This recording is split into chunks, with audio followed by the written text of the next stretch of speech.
The world of money is going through a massive transformation right now. We're shifting away from paper and plastic to, well, something that's purely digital, value that can zap across the globe in a blink.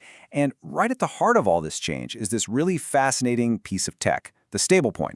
So today, we're going to track its journey from a kind of niche crypto thing to a regulated pillar of a whole new financial system. All right, let's kick things off with a big question. Just imagine for a second, what if money worked just like the internet? No borders, no 9-to-5 banking hours, and totally open for anyone to use. I mean, that's the dream of digital currency, right? And stablecoins? They're the key that could actually make that dream a reality for all of us. So, what on earth is a stablecoin? Well, to put it simply, it's a digital coin that's designed to hold a steady value. How? Usually, it's pegged one-to-one with a major currency, like the US dollar. So, you can think of it as a digital dollar that gives you the stability of old-school money, but with the speed and global reach of crypto. It's the perfect bridge connecting these two very different worlds. Look, for any new technology to really hit the mainstream, you've got to have clear rules of the road. For years, stablecoins were just kind of out there in this legal gray area. It was a bit of a Wild West. But that all changed, and it changed in a big way in 2025 when Washington finally stepped in to build a real regulatory framework. And what's really wild is just how fast this all happened. The Guiding and Establishing National Innovation for U.S. Stablecoins Act, yep, they called it the Genius Act, flew through Congress in less than 2 months. We're talking strong support from both sides of the aisle in the House and the Senate.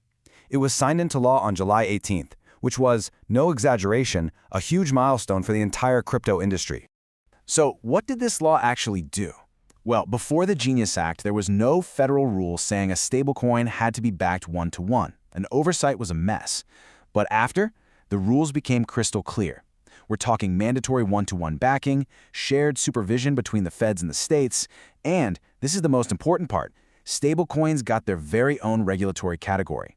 They weren't a security, they weren't a commodity, they were something brand new. And that right there, that was the key. By creating a clear playbook, the law gave businesses the giant green light they've been waiting for. Of course, regulation is never simple, and not everyone was throwing a party. You had groups like Consumer Reports saying it just didn't do enough to protect regular people. The New York Attorney General pointed out that it didn't really have a way to get stolen funds back to fraud victims. And some smart folks at Brookings and Oxford noted that by creating this whole new category, the act put stablecoins outside of traditional banking, which means no FDIC insurance, and also outside the watchful eye of the SEC.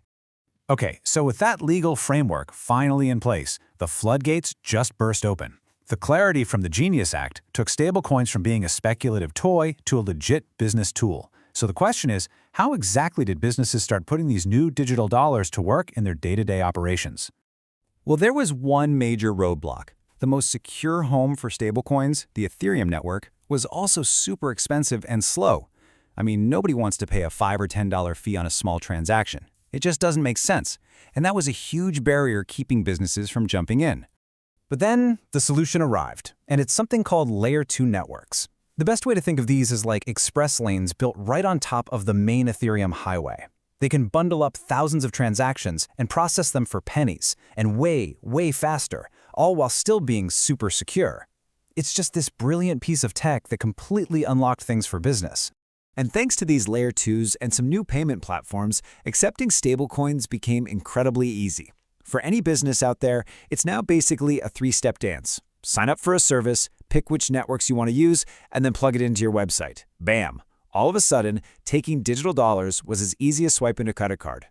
And businesses saw the upside right away.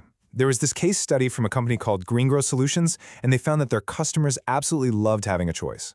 They could pay for a huge order on the super secure main Ethereum network, or use a faster, cheaper Layer 2 for something small.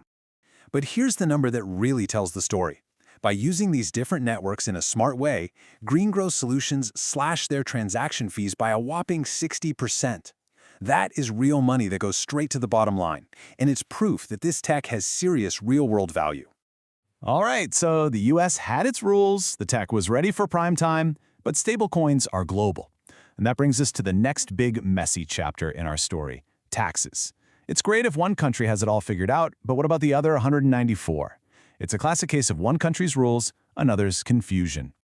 I mean, just look at this. It's a snapshot of the global tax situation, and it is a complete and total patchwork.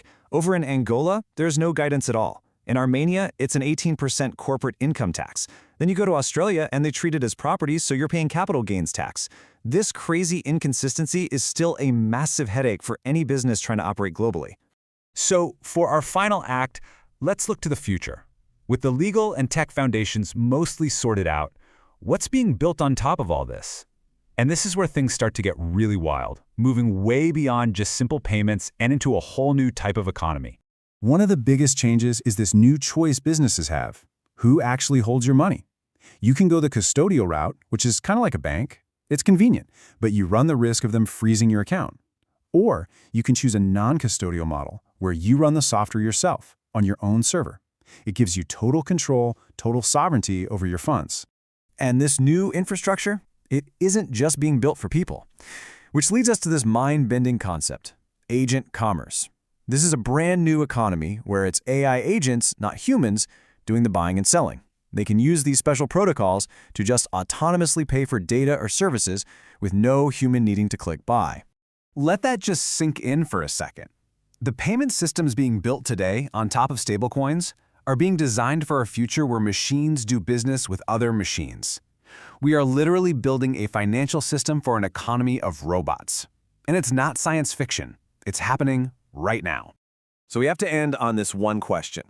As our digital assistants and AIs get smarter and more capable, will your next purchase be made by you or by your AI? The maturation of the digital dollar isn't just changing how we pay, it might be changing who pays. And that, right there, could be the biggest transformation of them all.